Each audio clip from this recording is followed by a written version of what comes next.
Hello student. आज की video में हम मौर्यकालीन कला के बारे में अध्ययन करेंगे।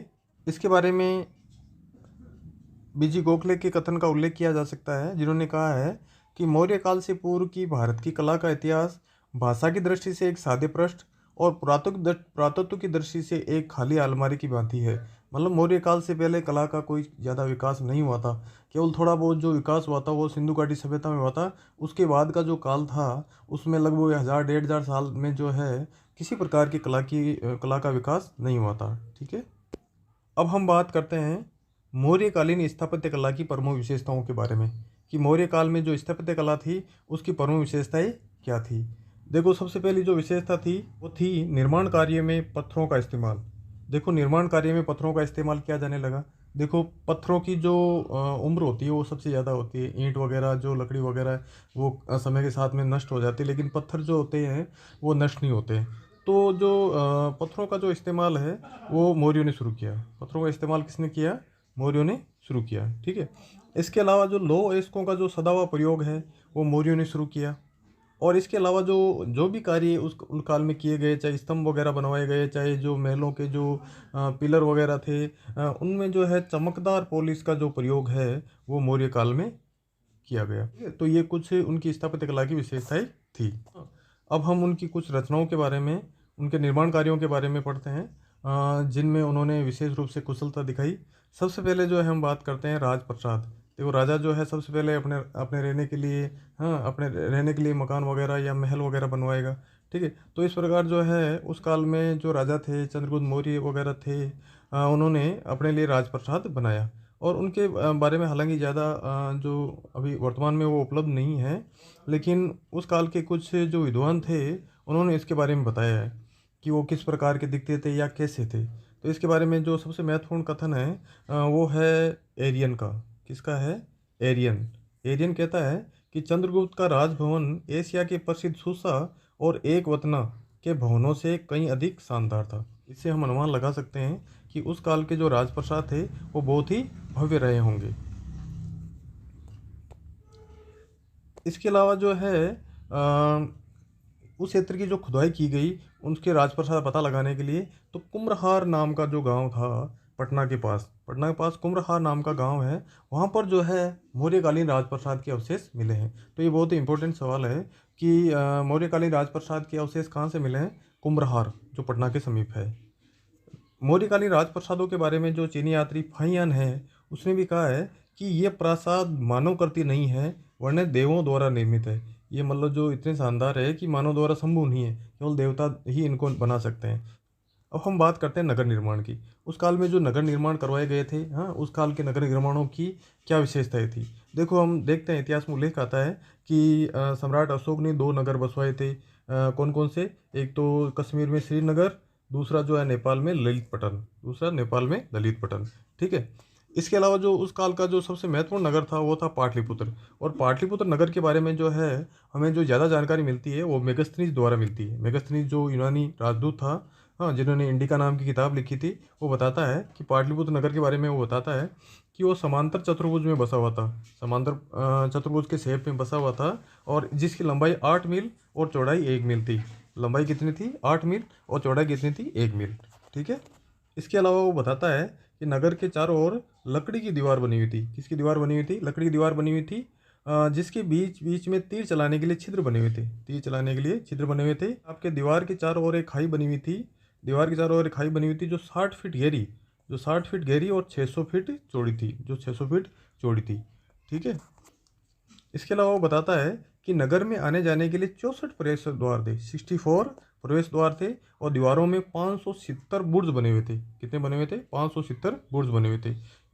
इसके अलावा ये नगर गंगा व सोन नदियों के संगम पर स्थित था सुव्यवस्थित ढंग से बसा हुआ था। ये चीज़ें हमें कौन बताता है? मेगस्थनीज, जो चंद्रगुप्त मौर्य के दरबार में सेल्यूकस का राजदूत था, वो हमें बताता है कि पाटलिपुत्र नगर किस प्रकार से बसा हुआ था। तो इस प्रकार जो है हम इसे अनुमान लगा सकते हैं कि उस काल में जो है राजप्रसाद कैसे रहे होंगे।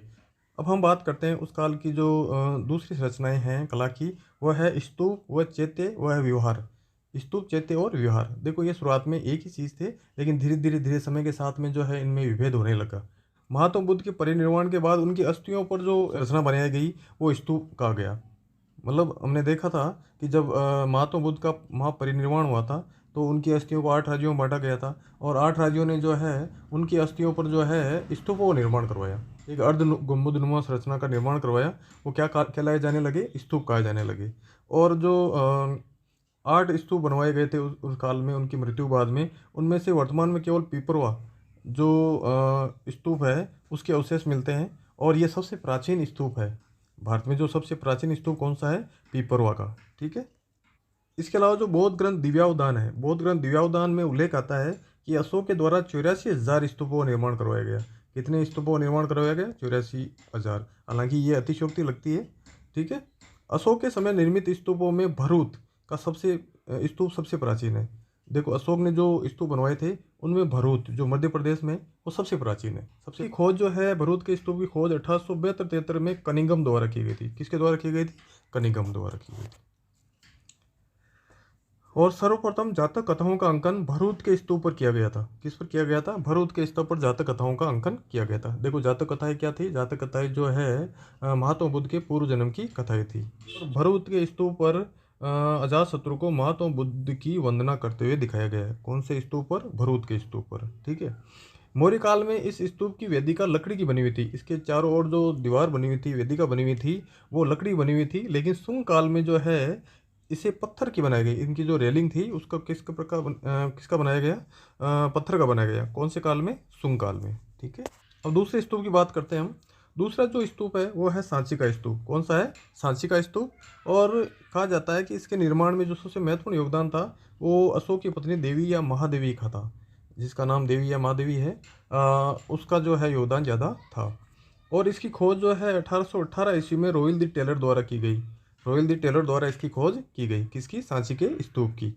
और 1920-30 में जॉन मॉर्सल इस पहाड़ी को साफ करवाकर इस स्तूप के अन्य अवशेषों की उन्होंने खोज की। बाद में जो है रॉयल द टेलर ने इसकी खोज की, लेकिन जो इसकी विशेष रूप से खोज की गई वो 1920 से लेकर 30 की अवधि में जॉन मॉर्सल द्वारा करवाई गई। सांची में जो है 3 स्तूप मिले हैं। कितने स्तूप मिले हैं, 3 स्तूप मिले हैं। ठीक है। पहले स्तूप में महात्मा बुद्ध के अवशेष रखे गए थे। दूसरे दूसरा जो स्तूप है उसमें बौद्ध प्रचारकों के जो अवशेष रखे गए थे। और तीसरा जो स्तूप है उसमें महात्मा बुद्ध के शिष्य सारिपुत्र के जो अवशेष रखे गए। ठीक है। तो ये 3 स्तूप है आपके सांची के स्तूप में। इसके अलावा जो सारनाथ का धमेक स्तूप है वो भी अशोक के काल में निर्मित था। अब हम बात करते हैं चैत्यों की। देखो, चैत्य जो होते थे वो बौद्ध पूजागृह होते थे। बौद्ध पूजागृह होते थे, उनको क्या कहा जाता था, चैत्य। और भिक्षु लोग जो है वहाँ पर पूजा वगैरह करते थे। ठीक है। और बोध गया में जो है अशोक ने एक चैत्य का निर्माण करवाया था। बाद में इसके नष्ट हो जाने पर जो है वहाँ पर बौद्ध मंदिर वापस निर्मित किया गया था। इस प्रकार जो चैत्य होते थे वो पूजागृह होते थे, और जो स्तूप होते थे वो आपके सौदागृह होते थे एक तरह से। हाँ, ठीक है। इसके अलावा जो है एक और संरचना होती थी, वो होती थी विहार। विहार वो एक ऐसा स्थान था जहाँ पर बौद्ध भिक्षु वगैरह निवास करते थे। वो क्या कहलाते थे, विहार कहलाते थे। और मौर्य काल में जो विहार होते थे वो बिल्कुल सादे होते थे, 2-3 कमरे होते थे। ठीक है। वहाँ पर कोई किसी प्रकार की ज़्यादा कोई सजावट वगैरह नहीं होती थी। हालांकि बाद के काल में जो है बड़े बड़े विहारों का निर्माण, महाविहारों का निर्माण करवाया गया, लेकिन मौर्य काल में जो है विहार बहुत ही सादे होते थे। ठीक है। अब बात करते हैं हम स्तंभों की। ठीक है। अशोक द्वारा बनवाए गए स्तंभ मौर्यकालीन कला के सर्वोत्तम नमूने हैं। मौर्यकालीन कला के जो सर्वोत्तम नमूने कौन से हैं, स्तंभ। और इनका निर्माण किस लिए करवाया गया था, धम्म के प्रचार करने के लिए, धम्म के प्रचार करने के लिए। और इन स्तंभों की मुख्य विशेषता क्या होती थी, एक तो था कि ये एकात्मक होते थे, एक ही पत्थर से बने हुए थे। उन्हीं को जो है गढ़ के मतलब जो है अलग अलग उनका रूप दिया जाता था। ठीक है। इसके अलावा जो है इन स्तंभों में चुनार के बलुआ पत्थर का उपयोग किया गया था। कौन से पत्थर का उपयोग किया गया था, चुनार के बलुआ पत्थर का। तो एक जो स्तंभ होता था वो 40 से 50 फीट तक ऊंचा होता था, 40 से 50 फीट तक ऊंचा होता था। देखो, उस काल में जो है पत्थरों को काट कर निकालना, उन्हें स्तंभों को स्वरूप देना तथा विशाल स्तंभों को देश के विभिन्न भागों में पहुंचाना निसंदेह शिल्प कला तकनीक का एक अनुपम उदाहरण है। मतलब जो उस काल में जब इतनी टेक्नोलॉजी नहीं थी तो पत्थरों को चट्टानों काटना, फिर बाद में उनको अलग अलग स्तंभों का रूप देना, फिर बाद में उनको देश के विभिन्न भागों में पहुंचाना, ये बहुत ही जटिल काम था। लेकिन इससे हमें जो है उनकी शिल्प कला तकनीक का पता चलता है। ठीक है। उस काल के कुछ स्तंभ हैं, उनके बारे में हम देख लेते हैं। पहला है बसाड़ का सिंह शीर्ष स्तंभ। देखो उस काल में जो स्तंभ बनाए गए थे उनमें जो है अलग अलग जो अलग अलग पशुओं की आकृति मिलती है, उनके शीर्ष शीर्ष पर अलग अलग पशुओं की आकृति मिलती है। और बसाड़ में जो स्तंभ था उसमें जो उनके शीर्ष पर सिंह बना हुआ है, शेर बना हुआ है, और शंकिसा में जो है गज बना हुआ है, मतलब हाथी बना हुआ है। और रामपुरवा में जो है वृक्ष मतलब जो है आपके बेल बना हुआ है।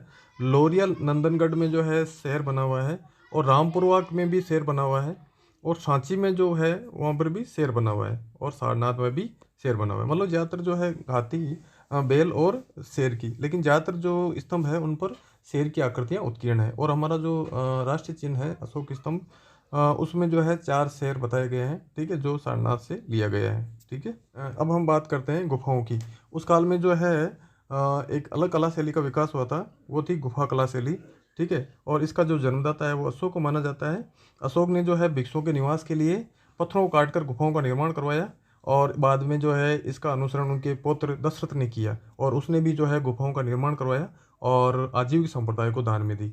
देखो आजीविक संप्रदाय जो था आपके मक्खली पुत्र गौसाल द्वारा चलाया गया था, ठीक है, उसको जो है गुफाएं दान दी गई। अशोक ने जो गुफाएं दान की थी वो उनमें 3 मुख्य हैं। देखो सुदामा, विश्व झोपड़ी और कर्ण चौपर, ये जो गुफाएं हैं वो आजीविक संप्रदाय को अशोक द्वारा दान में दी गई। ठीक है, इसके बाद में जो उनके पुत्र होते हैं दशरथ, उनके द्वारा भी जो है आजीविक संप्रदाय को गुफाएं दान दी जाती है। उनमें सबसे महत्वपूर्ण जो गुफा है वो लामोस ऋषि की गुफा है, वो सबसे सुंदर गुफा है, और वो भी आजीविक संप्रदाय को दान में दी गई थी। इसके अलावा 3 और गुफाएं थी जो उन्होंने जो है दान में दी थी। एक है गोपी गुफा, दूसरे बोधि गुफा, या तीसरी वेदी गुफा या वदति गुफा। ठीक है, ये गुफा जो है वाजिब संप्रदाय को दान में दी गई थी, और इन सारी गुफाओं को मिला के सप्त गुफा कहा जाता है। क्या कहा जाता है? सप्त गुफा कहा जाता है। अब हम देखते हैं मूर्तिकला और लोक कला के बारे में। मूर्तिकला और लोक कला के बारे में, ठीक है, देखो लोक कला जो थी वो स्वतंत्र रूप से विकसित हुई थी। उन्होंने स्वतंत्र कारीगरों ने जो है इसका निर्माण किया था, ना कि राज्याश्रय के द्वारा। और बाकी जो अभी मैंने पढ़ी थी वो राज्याश्रय के द्वारा जो है पल्वित हुई थी। मौर्य युगीन मूर्तिकला के स्रोत और नमूने जो है अशोक स्तंभों को मंडित करने वाली विभिन्न पशुओं की आकृतियों में दर्शनीय है। देखो सबसे पहले जो मूर्तिकला का जो हमें दर्शन होते हैं वो अशोक के स्तंभों में होते हैं। अशोक के स्तंभों पर जो विभिन्न पशु आकृति बनाई गई है वो एक प्रकार से मूर्तियाँ हैं। ठीक है, तो वो जितनी शानदार तरीके से बनाई गई है उससे हमें उस काल की मूर्तिकला का स्तर पता चलता है। ठीक है, इसके अलावा जो है उड़ीसा में धौली की चट्टान को काटकर जो है एक हाथी की मूर्ति बनाई गई है, वो भी जो है मूर्तिकला की उत्कृष्टता के बारे में हमें बताती है। इसी के साथ जो है कालसी देहरादून उत्तर प्रदेश में जो है एक चट्टान को काटकर हाथी की आकृति खोदी है, और हाथी के पैरों के बीचों बीच में मौर्यकालीन ब्राह्मी लिपि में लिखा गया है गज तमे, मतलब गजोत्तम अर्थात सर्वोत्तम हाथी, ऐसा लिखा हुआ है। कहाँ से मिला है? वो कालसी देहरादून से। तो ये जो है दोनों हाथी की जो मूर्तियाँ हैं वो मूर्तिकला का सुंदर उदाहरण प्रस्तुत हमारे सामने करती है। ठीक है, इसके अलावा जो कुछ उस काल के लोक कलाकार थे उन्होंने अपनी अभिरुचि के हिसाब से जो है कलाकृतियों का निर्माण किया, और उनमें जो ज़्यादातर कलाकृतियाँ मिली है वो यक्ष अक्षिणी की प्रतिमाओं के रूप में मिली है, वो विभिन्न स्थानों से मिली है। अब हम देखते हैं वो कौन कौन से स्थानों से मिलती है। देखो मथुरा जिले के परखम ग्राम से मिलती है। एक तो मथुरा जिले के परखम ग्राम से मिली यक्ष की मूर्ति, जिसे हम मणिभद्र की मूर्ति भी कहते हैं। ठीक है, ये मिली है। इसके अलावा मथुरा जिले के बड़ौदा ग्राम से यक्ष प्रतिमा मिली है। मथुरा के झींका नगरा ग्राम से प्राप्त यक्षी की प्रतिमा मिली है। ठीक है, इसके अलावा जो मथुरा से प्राप्त एक यक्ष की प्रतिमा, पद्मावती ग्वालियर मध्य प्रदेश से प्राप्त यक्ष की प्रतिमा, पटना नगर के दीदारगंज से प्राप्त चामर ग्रहणी यक्ष प्रतिमा, और पटना से प्राप्त 2 यक्ष प्रतिमाएं। इसके अलावा जो अगली है वो है बेसनगर विदिशा से प्राप्त यक्ष की प्रतिमा, राजघाट वाराणसी से प्राप्त त्रिमुख यक्ष की प्रतिमा, और विदिशा से प्राप्त यक्ष की प्रतिमा, शिशुपालगढ़ उड़ीसा से प्राप्त यक्ष प्रतिमा, और कुरुक्षेत्र के अमीन क्षेत्र से प्राप्त यक्ष प्रतिमा, और मेहरौली से प्राप्त यक्ष प्रतिमा। तो ये जो कुछ जो है प्रतिमाएं मिली है ये लोक कलाकारों द्वारा स्वतंत्र रूप से निर्मित की गई है। ठीक है, तो इस प्रकार आज की वीडियो में हमने मौर्यकालीन कला के बारे में अध्ययन किया। मैं आशा करता हूँ आपको समझ में आया होगा। धन्यवाद।